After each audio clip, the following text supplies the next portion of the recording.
বিশ্বব্যাপী সাইবার হামলার ইতিহাসে সবচেয়ে ভয়াবহ বছর হিসেবে চিহ্নিত হয়েছে ২০২৫ সাল। প্রযুক্তি বিষয়ক মাধ্যম টেকক্রাঞ্চের প্রতিবেদনে বলা হয়েছে, সরকারি, কর্পোরেট প্রতিষ্ঠান ও গুরুত্বপূর্ণ অবকাঠামো সব খাতেই ব্যাপক সাইবার হামলা ও তথ্য ফাঁসের ঘটনা ঘটেছে। যুক্তরাষ্ট্রে একাধিকবার ফেডারেল সরকারি নেটওয়ার্কে হামলা চালানো হয়। চীনা হ্যাকারদের মাধ্যমে ট্রেজারি বিভাগ সহ পারমাণবিক নিরাপত্তা সংক্রান্ত সিস্টেমে আঘাত হানা হয়। পাশাপাশি রাশিয়ার সংশ্লিষ্ট হ্যাকাররা মার্কিন আদালতের গোপন নথিও চুরি করে। কর্পোরেট খাতেও বড় ক্ষতি হয়েছে। ক্লপ র্যানসমওয়্যার গ্রুপ ওরাকলের একটি নিরাপত্তা ত্রুটি কাজে লাগিয়ে বিভিন্ন প্রতিষ্ঠানের শীর্ষ কর্মকর্তাদের সংবেদনশীল তথ্য ফাঁস করে দেয়। যুক্তরাজ্যে ধারাবাহিক সাইবার হামলায় খুচরা ব্যবসা খাত বিপর্যস্ত হয়। জাগুয়ার ল্যান্ড রোভারের উৎপাদন বন্ধ থাকায় সরকারকে প্রায় ১৫০ কোটি পাউন্ড সহায়তা দিতে হয়। এশিয়ায়ও উদ্বেগজনক চিত্র।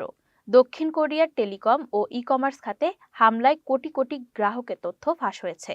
বিশেষজ্ঞদের মতে, দুর্বল নিরাপত্তা ব্যবস্থা ও রাষ্ট্রীয় মদতপুষ্ট হ্যাকারদের কারণে সাইবার হামলা এখন বৈশ্বিক অর্থনীতি ও সামাজিক সংকটে রূপ নিচ্ছে।